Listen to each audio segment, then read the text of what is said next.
اعوذ باللہ من الشیطان الرجیم بسم اللہ الرحمن الرحیم۔ تمام قسم کی تعریف، کبریائی، بزرگی، برتری لائق و زیبا ہے اس پاک پروردگار کے لیے جو مالک یوم الدین ہے اور جس کے قبضہ قدرت میں کائنات کی ہر چیز ہے۔ درود و سلام تمام انبیاء کرام پر، خصوصاً ہمارے پیارے نبی خاتم النبیین جناب محمد صلی اللہ علیہ وسلم پر۔ اللہم صلی علی محمد وعلی آل محمد کما صلیت علی ابراہیم وعلی آل ابراہیم انک حمید مجید۔ اللہم بارک علی محمد وعلی آل محمد کما بارکت علی ابراہیم وعلی آل ابراہیم انک حمید مجید۔ ربی اشرح لی صدری ویسر لی امری وعقدۃ من لسانی یفقہوا قولی۔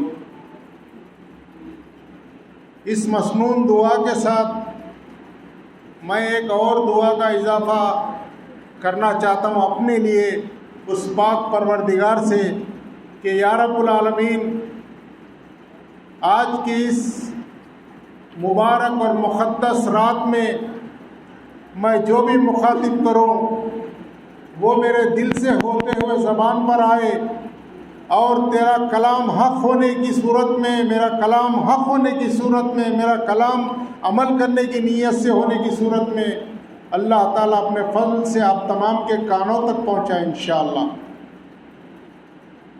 میں مخاطب ہوں حاضرین مجلس، معزز مصلیان اور مسجد زہرا حضرمی کی مصلیات محترمات، میری مائیں بہنیں اور اہلیان محلہ سعید آباد و تمام امت مسلمہ انشاءاللہ۔ میں اپنے کلام کی ابتدا اپنی اس پسندیدہ اور مسنون دعا سے کرتا ہوں، الحمدللہ الذی بعزتہ و جلالہ و نعمتہ تتم الصالحات۔ بے شک اللہ تعالیٰ کے جلال اور عزت اور اس کی نعمت کے سبب ہی تمام نیک کام پورے ہوتے ہیں۔ یہ اللہ کا بڑا فضل و کرم ہے، اس کا احسان ہے کہ بہت طویل عرصے کے بعد، بہت انتظار کے بعد آپ کو، مجھ کو اور ہم سب کو کچھ کہنے اور سننے کے لیے ایک جگہ بیٹھنے کا موقع نصیب ہوا۔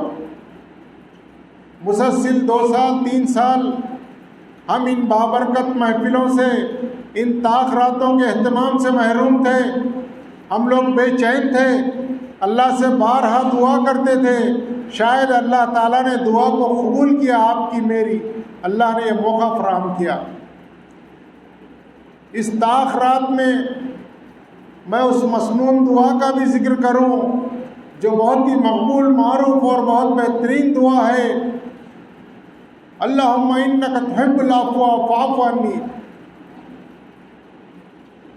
بے شک اللہ تعالیٰ معافی کو پسند کرتا ہے، اور ہم اسی پسندیدگی کو مد نظر رکھتے ہوئے، اسی اللہ کی پسندیدگی کا حوالہ دیتے ہوئے اپنے رب العزت سے معافی کی درخواست کرتے ہیں۔ یا اللہ، ہم بہت گناہ گار ہیں، بہت سیاہ کار ہیں، ہمارا عمل بہت ناقص ہے، ہم ایک دفعہ دعا کرنے سے شاید کام نہ چلے، لیکن تیری رحمت کے ہم متقاضی ہیں، تیری رحمت کے متلاشی ہیں، اور یہ یقین کامل ہے کہ ہمارے ایک بار کہنے پہ ہی تو راضی ہو جاتا ہے انشاءاللہ۔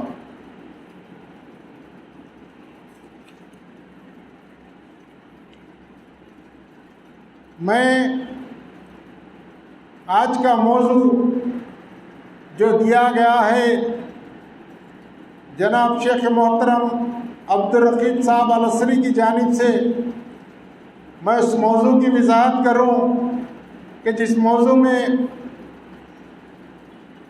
جناب محمد صلی اللہ علیہ وسلم کی حدیث مبارکہ حوالہ دیا جائے گا، اس کی تشریح کی جائے گی کہ آج کل کے موجودہ حالات میں ہم کیوں تر لقمہ، نرم شکار بنتے جا رہے ہیں،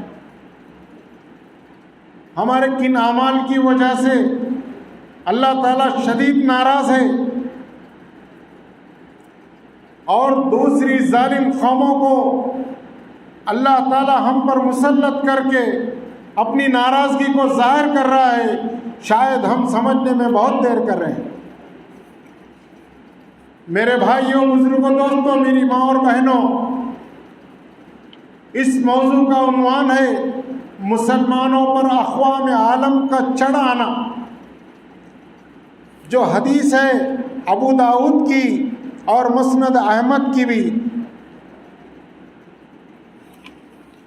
اس میں بیان فرما رہے ہیں حضرت ثوبان رضی اللہ تعالیٰ عنہ کہتے ہیں کہ رسول اللہ صلی اللہ علیہ وسلم نے فرمایا، قریب ہے کہ دیگر قومیں تم پر ایسے ہی ٹوٹ پڑے جیسے کھانے والے پیالوں پر یا کھانے کی ڈش پر ٹوٹ پڑتے ہیں بھوکے۔ تو ایک کہنے والے نے کہا، کیا ہم اس وقت تعداد میں کم ہوں گے؟ آپ صلی اللہ علیہ وسلم نے جواب دیا، نہیں، بلکہ تم اس وقت بہت زیادہ تعداد میں ہوگے۔ جس طرح آپ اور میں، ہم سب مشاہدہ کر سکتے ہیں اس بات کا کہ آج الحمدللہ ہماری مسجدوں کی کمی نہیں ہے، ہمارے مصلیوں کی کمی نہیں ہے، ہمارے خطابات میں کمی نہیں ہے، ہمارے جلسوں کی، ہمارے درس قرآن کی، درس حدیث کی کوئی کمی نہیں ہے، اور ہم ظاہری طور پر باعمل بھی نظر آتے ہیں۔ پھر کیا وجہ ہے کہ اللہ تعالی ہم سے ناراض ہے اور ظالم اقوام کو ہم پر مسلط کرتا جا رہا ہے؟ اسی سلسلے میں جب اللہ کے نبی نے فرمایا کہ تم لوگ تعداد میں بہت ہوگے، لیکن تم سیلاب کے جھاگ کی مانند ہوگے، جس کی کوئی حیثیت وقت نہیں ہوتی، جو دکھنے میں تو پہاڑ جیسا دکھتا ہے، لیکن ہوا کے ایک ہلکے جھونکے سے اس کا وجود ختم ہو جاتا ہے۔ آج ہماری حیثیت، ہماری وقت بالکل اس جھاگ کی طرح ہے۔ اور آگے ہمارے نبی پاک نے یہ بھی فرمایا کہ اللہ تعالیٰ تمہارے دشمنوں کے سینوں سے تمہارا خوف نکال دے گا اور تمہارے دلوں میں دہن ڈال دے گا۔ تو ایک کہنے والے نے یہ سوال کیا کہ اللہ کے رسول، دہن کیا چیز ہے؟ آپ صلی اللہ علیہ وسلم نے فرمایا، یہ دنیا کی محبت اور موت کا ڈر۔ کیا آپ اور میں اس بات کا مشاہدہ نہیں کر سکتے؟ اپنے آپ میں یہ تمام کمزوریاں، تمام چیزیں نہیں ٹٹول سکتے؟ تو ہمیں بالکل واضح ہو جائے گا کہ ہم ان تمام امراض کا شکار ہیں۔ تبھی تو ہم ظالم اقوام کے شکنجے میں ایک نرم اور نازک شکار کی طرح آ رہے ہیں۔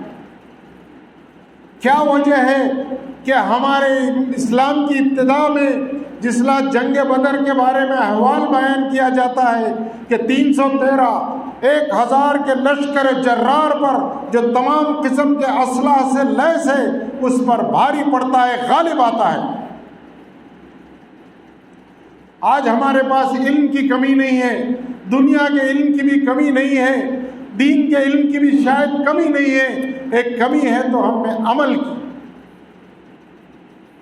اسی سلسلے میں نے کچھ عنوانات طے کیے ہیں آج کی اس حدیث کی روشنی میں کہ ہم اللہ کے حکم کے مخالف کن کن چیزوں پر جا رہے ہیں۔ یہ تو ایک ذرہ برابر ہے، ہم تو پہاڑ جیسے گناہ کے مرتکب ہو رہے ہیں۔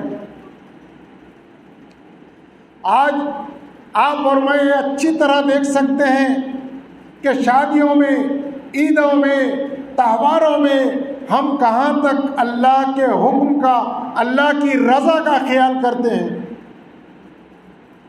آپ غور کیجئے، میں مختصر کرنے کی نیت سے خطاب کو طویل نہیں کرنے کے لیے عنوانات کو جلدی ختم کروں گا انشاءاللہ۔ آپ غور کیجئے، افطار اور سحر کے اوقات میں ہم کیا کر رہے ہیں؟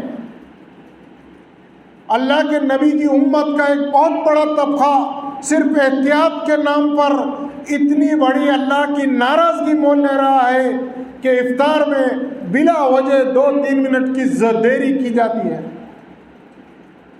جبکہ اللہ کے نبی نے فرمایا اپنے احادیث مبارکہ میں کہ 1 سیکنڈ کی بھی تاخیر اللہ کو بالکل پسند نہیں افطار میں۔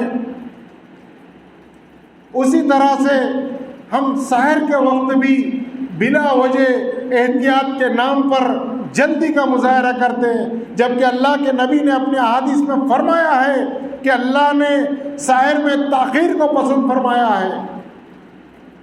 کیا وجہ ہے ہم اپنی طرف سے ایک چیز اختیار کر کے احتیاط کے نام پہ اللہ کی ناراضگی کا ذریعہ پیدا کر رہے ہیں؟ اللہ کے عذاب کا بالکل خوف نہیں۔ اور میں آگے بڑھتا چلوں، آپ غور کیجئے کہ آج ہمارے معاشرے میں رمضان کی شاپنگ کے نام پر، جس میں آپ کے میرے تمام اہل و عیال مبتلا ہیں، ہم کیا کر رہے ہیں؟ اپنے اوقات کا ضیاع کر رہے ہیں، اپنی نادانیوں سے اپنی آخرت تباہ کر رہے ہیں، اللہ کے عذاب کو دعوت دے رہے ہیں۔ کیا کر رہے ہیں ہم لوگ؟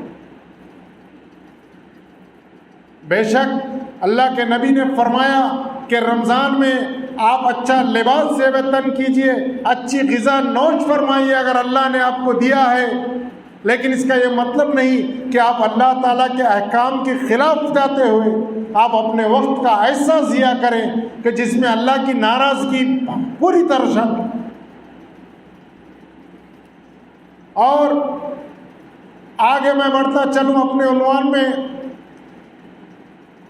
میں اکثر مشاہدہ کر رہے ہیں کہ یہ رواج بڑھتا جا رہا ہے، کیا جوان، کیا بوڑھے، کیا بچے سر عام روزے کے احکام کی خلاف ورزی کی جا رہی ہے۔ ہم کسی وجہ سے اگر روزہ نہ رکھ سکے ہم جواب دیں اللہ کے پاس، لیکن اللہ کے حکم کے مقابل تو مت کھڑے رہیے۔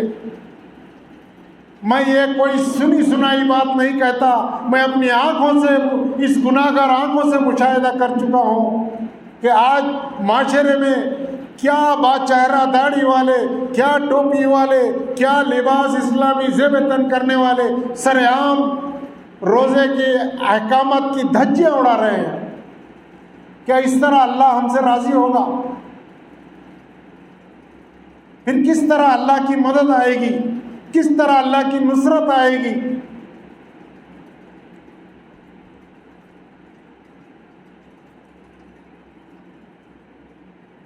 اور ہم کوئی بھی عمل کرتے وقت ایک بار اگر رک کر سوچ لیں کہ اس سے ہمارا رب راضی ہوگا یا ناراض ہوگا، انشاءاللہ اللہ تعالیٰ کی رہنمائی آپ کے ساتھ شامل رہے گی۔ ہم نہ یہ پرواہ کر رہے ہیں کہ جو چیز ہماری ملکیت نہیں ہم اس پہ قبضہ کر رہے ہیں، وہاں پہ کاروبار بھی کر رہے ہیں، اپنے بچوں کو بھی حرام کھلا رہے ہیں، خود بھی حرام نوش کر رہے ہیں۔ کیا اس طرح اللہ راضی ہوگا؟ اگر آپ کو دنیا میں کسی کی پرواہ نہیں ہے، کوئی آپ کو بول نہیں سکتا، کوئی آپ کو بولنے والا نہیں ہے، تو کیا آپ کو اپنے رب کا ڈر نہیں ہے؟ آج آپ میں سب اس بیماری میں شامل ہیں۔ کیا کر رہے ہیں ہم لوگ؟ جبکہ رزق کا دینے کا وعدہ اللہ نے کیا ہے۔ اے بیوقوف انسان، تو گناہگار ہو کر رزق حاصل کر رہا ہے، کیا کھلا رہا ہے اپنے بچوں کو، اپنے گھر والوں کو؟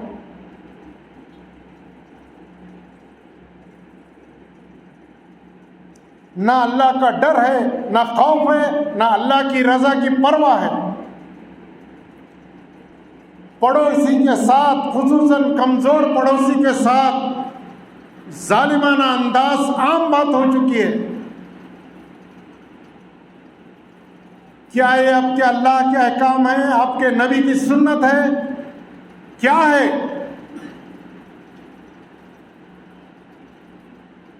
آج ہمارے معاشرے میں خصوصاً میں بہت معذرت کے ساتھ معافی کا اظہار کرتے ہوئے اپنی ماں اور بہنوں سے مخاطب ہوتا ہوں، آپ غور کیجئے،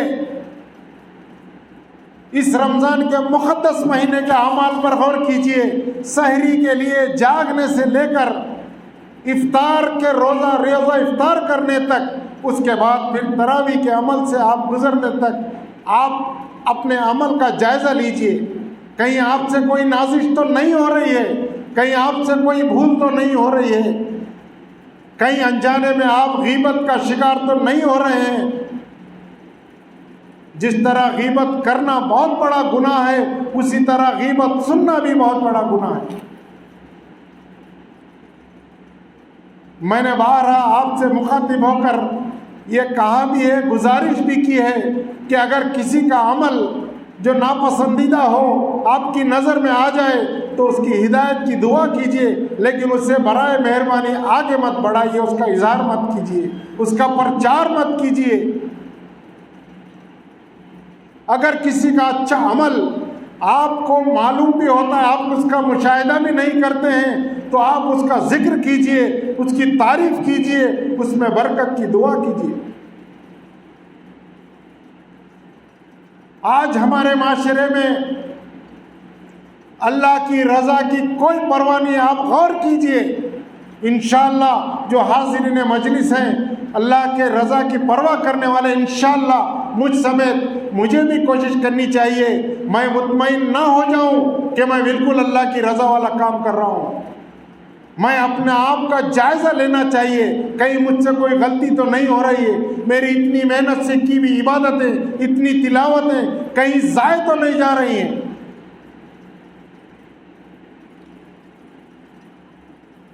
میں نے اپنی آنکھوں سے مشاہدہ کیا ہے، میں صرف اپنے معاشرے کی بات کرتا ہوں، میں جو دیکھی ہوئی چیز اور اپنے کان سے سنی ہوئی چیز پر بات کرتا ہوں.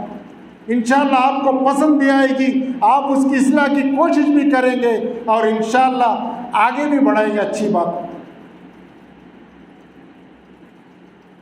فجر کے اوقات میں رمضان میں خصوصاً پابندی کے ساتھ میں جب ہمارے شیخ محترم جناب عبدالرقیب صاحب کو اذان کے بعد لینے کے لیے نکلتا ہوں، میری ایک گناہگار آنکھیں مشاہدہ کرتی ہیں کہ ٹکڑیوں کی شکل میں ہمارے نوجوان بچے، ہونہار بچے بیٹھے ہوئے ہیں، کہیں بنیاد پہ، کہیں سیڑھیوں پہ،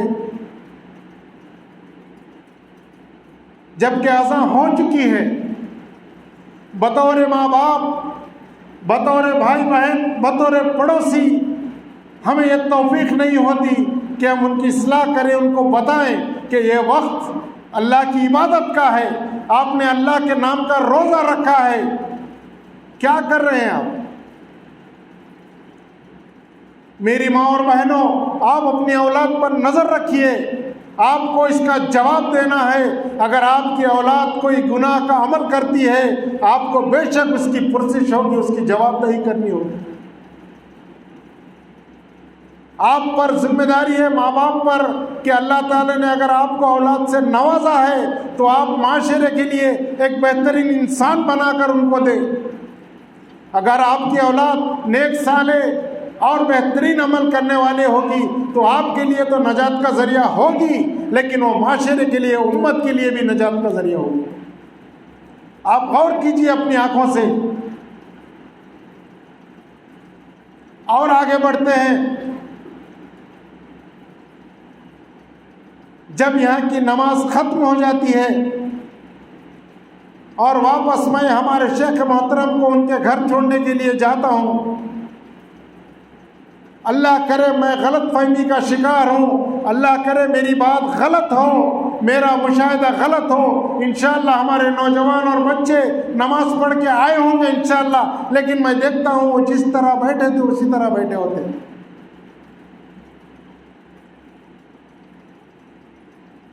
یہ بات نہ ان اولادوں کے ماں باپ کے لیے اچھی ہے، نہ محلے والوں کے لیے اچھی ہے، نہ امت کے لیے اچھی ہے.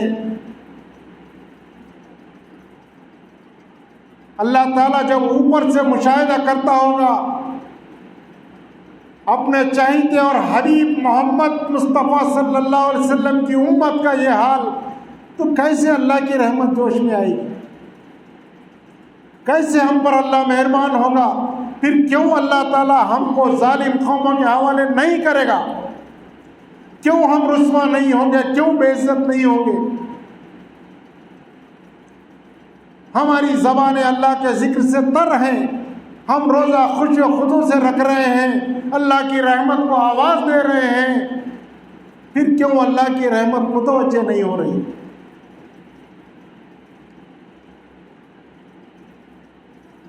اگر میری بات اللہ کے حکم سے انشاءاللہ ان ماں باپ کے کانوں تک بھی پہنچے گی جن کے اولاد اس طرح کے عمل میں مبتلا ہے، جن کے بھائی اس طرح کے عمل میں مبتلا ہے، خدا را ان کے لیے دعا کیجئے، کوشش کیجئے۔ میں اللہ تعالیٰ کے اس مبارک موقع کے دیے ہوئے فرصت سے میں دعا کرتا ہوں، یا اللہ تیرے پاس دیر نہیں ہے، تیری رحمت میں کوئی کمی نہیں ہے، تیرے فضل کی کوئی کمی نہیں ہے، تم تمام اولادوں کو، ان ہونہاروں کو تو اپنی طرف راغب کر لے، یا اللہ ان ماں باپ کو بھی نیک توفیق دے دے انشاءاللہ۔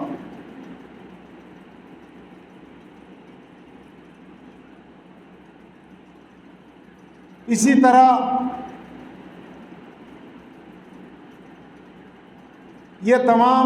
یہ تو چھوٹی سی لسٹ ہے میرے بھائیوں، میرے بزرگوں اور دوستوں، میری ماں اور بہنوں، نہ جانے کتنے کتنے عمل ہم سے روزانہ سرزد ہوتے ہیں اللہ کی ناراضگی والے۔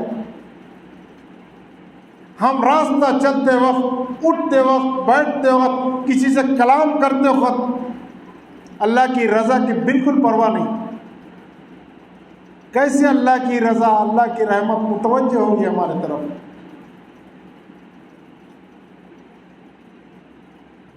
یہ تو احسان ہے ہم پر اس رحمت للعالمین کا جنہوں نے اپنی امت کے لیے دعا مانگی ہے، رو رو کر راتوں کو جاگ کر، اسی کے صدقہ طفیل میں ہم لوگ آج محفوظ ہیں۔ لیکن کب تک؟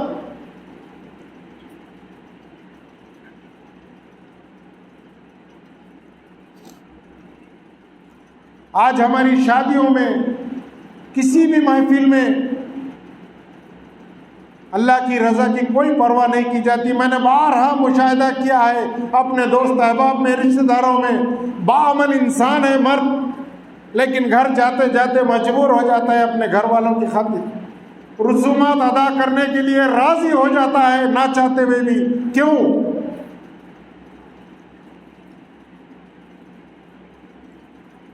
میری ماں اور بہنوں، اللہ تعالیٰ نے آپ کو کائنات کی تسلسل کی ذمہ داری دی ہے۔ آپ کے بغیر کائنات کا تسلسل ناممکن ہے، آپ کے بغیر امت میں نیک صالح اولاد ناممکن ہے۔ آپ کو پہلا مدرسہ کہا گیا ہے، آپ پر ذمہ داری ہے۔ جہاں تک آپ کی دسترس نہیں ہے آپ کچھ نہیں کر سکتے۔ آپ دعا کیجئے ان کی ہدایت توفیق کے لیے، اللہ تعالیٰ آپ کے باعمل ہونے کے ناطے انشاءاللہ آپ کی دعا قبول کرے گا۔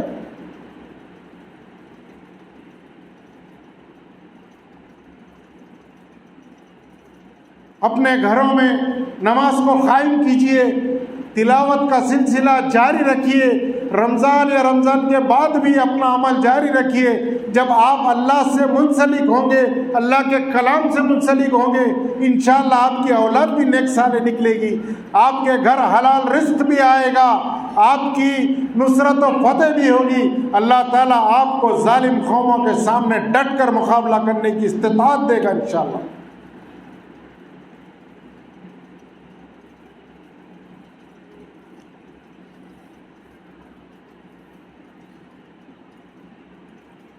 اللہ کے حکم کی پرواہ کرنے والے بنے، اللہ کی رضا کے لیے آپ ہر وہ عمل کریں جو عمل شاید آپ کو ناپسند بھی ہو۔ میری مراد کسی پڑوسی سے ملنا، کسی رشتہ دار سے تعلقات قائم کرنا اگر آپ کے لیے ناگوار بھی ہو، لیکن اس مقدس مہینے میں اللہ کی رضا کے لیے، اللہ کی رحمت کو متوجہ کرنے کے لیے وہ عمل ضرور کیجیے۔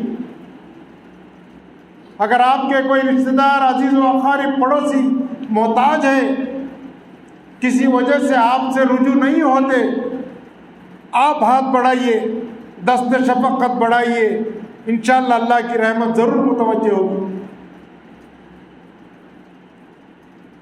ہم ابتدا تو کریں۔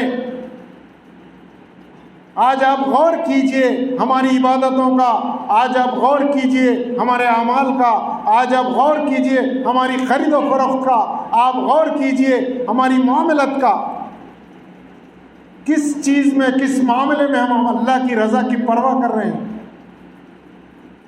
کسی کی دل آزاری کرتے وقت ہم کو رتی برابر پرواہ نہیں ہوتی کہ کہیں اللہ ناراض نہ ہو جائے۔ اگر ہم حق پہ بھی ہیں، کسی کے ساتھ زیادتی کرتے ہوئے اگر ہم یہ سوچیں کہ میں اللہ کی رضا کے لیے، اللہ کے ڈر سے اس کو معاف کرتا ہوں، انشاءاللہ پھر اللہ کی رحمت متوجہ ہوگی۔ آپ تمام جانتے ہیں کہ ہم فرزندان علی حضرمی اس مسجد کے معاملات اپنی بہت محدود سرمایے سے، اپنے بہت کم وسائل سے اور آپ جیسے مخیر حضرات کے تعاون سے جاری و ساری رکھتے ہیں۔ ہماری خواہش اور تمنا تو بہت کچھ کرنے کی ہے، اور اللہ کی ذات سے یقین بھی ہے انشاءاللہ کہ اللہ تعالیٰ اس کو پورا کرتا جائے گا۔ یہ بات میں اس لیے کہہ رہا ہوں کہ مجھے علم ہوا ہے کہ میری کئی مائیں اور بہنیں سیڑھیوں پہ چڑھنے کی نہ آنے کی وجہ سے مسجد میں آنے سے محروم رہ رہی۔ ہمیں بہت افسوس ہے، ہمیں بہت شرمندگی ہے۔ ہم اللہ تعالیٰ سے دعا کرتے ہیں، یا اللہ تو کن کہہ دے فیکن ہو جاتا ہے، تو ایسے وسائل ہمیں مہیا کر دے یا اللہ کہ ان تمام کے لیے ہم سب سہولتیں مہیا کر سکیں انشاءاللہ۔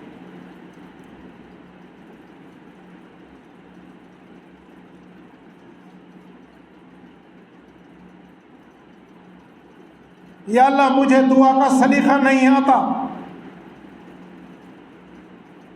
شاید اس لیے میں تسلسل برقرار نہیں رکھ پا رہا ہوں، لیکن دعا ہے اللہ کی اس ذات سے اس مقدس رات میں، یا اللہ ہم بہت کمزور ایمان کے ساتھ، بہت بوسیدہ عمل کے ساتھ، بہت ناقص عمل کے ساتھ تیرے دربار میں حاضر ہوئے ہیں۔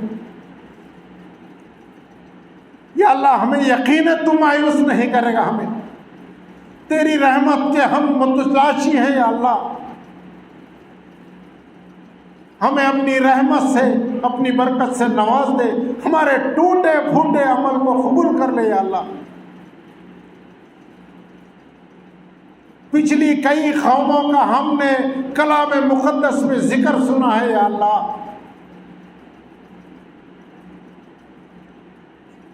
لیکن آج ہم بہت کمزور ایمان کے ساتھ تیرے اتنے شدید عذاب، شدید ناراضگی کے متحمل نہیں ہو سکتے یا اللہ۔ تو نے کئی اقوام کو زمین الٹ کر دھسا چکا ہے یا اللہ، ہمیں یہ بھی علم ہے کہ تیرے عطاب سے، تیری ناراضگی سے کئی قومیں بندر اور سور میں تبدیل ہو چکی ہیں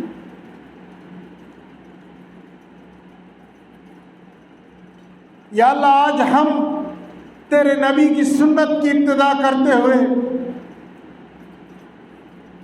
تیرے بتائے ہوئے راستے پر چلنے کی کوشش کرتے ہیں، قرآن و حدیث کی اتباع کرنے کی کوشش کرتے ہیں، تیرے حبیب نبی کی سنت کو اپنے چہروں پر اگا کر رکھنے کی کوشش کرتے ہیں یا اللہ۔ تو ہمیں ان چیزوں پر قائم رہنے کی توفیق دے یا اللہ۔ جس طرح کے حالات بن رہے ہیں جو صرف اور صرف تیری ناراضگی کا سبب ہے اور کوئی نہیں، ورنہ دنیا کی کوئی طاقت اللہ تعالیٰ کی مدد کے سامنے ٹک نہیں سکتی۔ آج ہم بے یار و مددگار ہیں، لاچار ہیں، کس وجہ؟ اللہ کی نصرت ہمارے ساتھ نہیں ہے۔ آنے والے دور کو، حالات کو دیکھ کر رونگٹے کھڑے ہوتے ہیں، روح کانپ جاتی ہے۔ کیا ہم اللہ کے اس عذاب کے متحمل ہو سکتے ہیں؟ ہمارے یہ معصوم نوجوان، ہماری بیٹیاں، ہماری بہنیں کیا اس انجام سے گزر سکتی ہیں جو ہم سنتے ہیں بارہا؟ یا اللہ ہم ابھی تک کسی وجہ سے شاید ہم میں کوئی ایسا عمل ابھی ہے جو تیری رحمت کو متوجہ کر رہا ہے، یا اللہ ہم اس عمل کے ناطے سے تجھ سے بھیک مانگتے ہیں، ہمیں اس امتحان میں، اس آزمائش میں مت ڈالنا یا اللہ، ہم متحمل نہیں ہو سکتے۔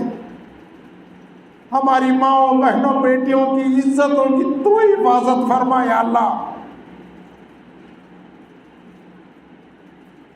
ہم کسی امتحان کے متحمل نہیں ہو سکتے۔ ہم دیکھتے ہیں، سنتے ہیں، پڑھتے ہیں، عصمتیں لٹ رہی ہیں، عزتیں جا رہی ہیں، یا اللہ تو کسی وجہ سے ہمیں اب تک ان لمحوں سے، ان انجام سے محفوظ رکھا ہے۔